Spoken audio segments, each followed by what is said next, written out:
বাসরাতে সে আমাকে জিজ্ঞেস করেছিল আমাকে আপনার পছন্দ হয়েছে। আমি তাকে শুধু এতটুকুই বলেছিলাম, শুধু রং ধবধবে সাদা হলেই তাকে সুন্দরী আর স্মার্ট বলে না। তাতে প্রচণ্ড ব্যথা ছিল, তাই বিয়েতে রাজি না থাকার কথা পরিবারে বলতে পারিনি। এর জন্য তুই কপালে আমি জুটেছি, তুই তোর মতো থাকবে আর আমি আমার মতো। 3 দিন পর গ্রেট 5 স্টার হোটেলে হানিমুনে গেলাম, তবে একা একা। বাসায় এসে দেখি আপরটা বাপের বাড়ি চলে গেছে, কিন্তু দুদিন যেতে না যেতেই আবার দেখি হাজির। বিয়ের পর নাকি মেয়েরা বাপের বাড়ির যাত্রায় দুদিন থেকে আসতে হয়।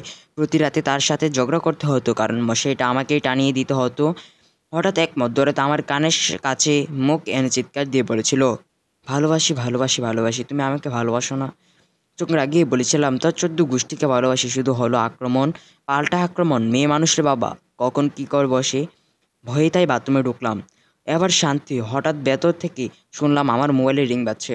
তাড়াহুড়ো করে বের হয়ে দেখি সে এসে বলল, আমি কল দিছি আপনাকে বাথরুম থেকে বের করার জন্য। আমি হাত জোর করে বললাম, তোর কাছে মাপ চাই বাবা, মাপ চাই।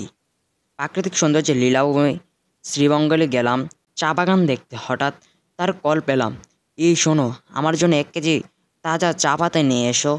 কিছু না বলেই লাইনটা কাটলাম, আর মনে মনে ভাবছিলাম, এরকম একটা আনকালচার মেয়ে আমার কপালেই জুটলো।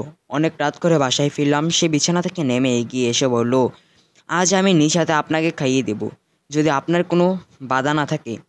কি আর করার, খাইয়ে দিল। ঘুমিয়ে পড়লাম। পরের দিন আরেক আবদার, আমরা আজ একই বিছানায় থাকবো। কি আজব মেয়েরে বাবা, জোর করেই যেন ভালোবাসা আদায় করবে। কি আর করার, একটা ভূতের সাথে রাত কাটালাম। পরের দিনে একই আবদার। সে আমার হাত ধরে বলল, এই সপ্তাহটা আমাকে দেন না প্লিজ, প্রতিদিন করুণা করা আমার পক্ষে সম্ভব না। শুধু এই কথাটাই বললাম। পরের সপ্তাহে চাকরিতে যোগ দিলাম। একা একা আছি, বেশ ভালোই আছি। কয়েক মাস পর আমাকে ফোন করে বলল, ডাক্তার বলেছে খবর আছে, বলে লাইন কেটে দিল। এইটুকু বলতেও সে লজ্জা পাচ্ছে। কি একটা আনস্মার্ট মেয়ে, ছি। চলে এলাম 1 সপ্তাহে ছুটি নিয়ে। নিবিড় পরিচর্যায় রাখলাম, যাই বলি না কেন পেটের সন্তানটা তো আমারই। একটু ভারী কাজ করতে দিলাম না। সময় মতো নিজ হাতে খাইয়ে দিলাম, সময় মতো ঘুম পাড়িয়ে দিলাম। শেষ রাতে হঠাৎ জেগে দেখি সে আমায় জড়িয়ে ধরে ঘুমাচ্ছে। দেখেও না দেখার ভান করলাম, কিছুই বলিনি। ওদিন মনে হলো কিছুটা তার প্রেমে পড়ে গিয়েছিলাম। কিছুদিন পর মেয়ে সন্তানের বাবা হলাম, আর মেয়েটা দেখতে বেশ সুন্দর। মেয়ে সুস্থ আছে, তবে মেয়ের মা খুব একটা সুস্থ না, কারণ অতিরিক্ত ব্লিডিং হচ্ছে, রক্ত স্বল্পতার ভুগছে। নিজে রক্ত দিলাম। যখন সে অচেতন তখন আমি তার পাশে সিটে রক্ত দিচ্ছি। একটা মেয়ে কত অসহায় হতে পারে, কাছে থেকে নিজে না দেখলে বুঝতে পারতাম না। তার জ্ঞান ফিরল, আমার দিকে তাকিয়ে বলল, আমি বাঁচব তো, বেঁচে থাকলে তোমার বুকে মাথা রেখে ঘুমাবার একটু সুযোগ দিবি আমায়। আর যদি মরে যাই তাহলে আর কাউকে তুমি বিয়ে করতে পারবে না। তুমি এপারেও আমার, ওপারেও আমার, শুধুই আমার। আমি কান্না ধরে রাখতে পারছিলাম না। সেদিন প্রথম ওর হাত ধরে বলেছিলাম, বউ তুই শুধু আমায় ক্ষমা করে দে। চোখে পানি সে নিজে হাতেই মুছে দিয়েছিল। তার বলেছিল, তুমি বড্ড ভালোবাসি। খোদার দরবারে সেদিন প্রথম হাত তুলে তোকে আমি চেয়েছিলাম, আমার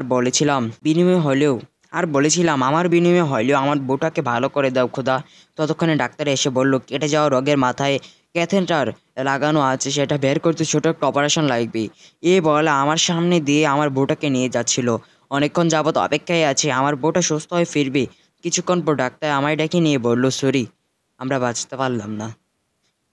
ডাক্তারের পায়ে ধরে বলেছিলাম, এই মেয়েটাকে তোরা বাঁচিয়ে দে না ভাই। আমার সবটুকু রক্ত নিয়ে আমার বউটাকে আমার বুককে ফিরিয়ে দে প্লিজ।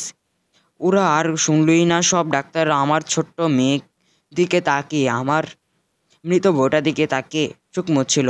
সাদা কাপড় দিয়ে ঢেকে আমার বউটাকে আমার সামনে দিয়ে নিয়ে গেল।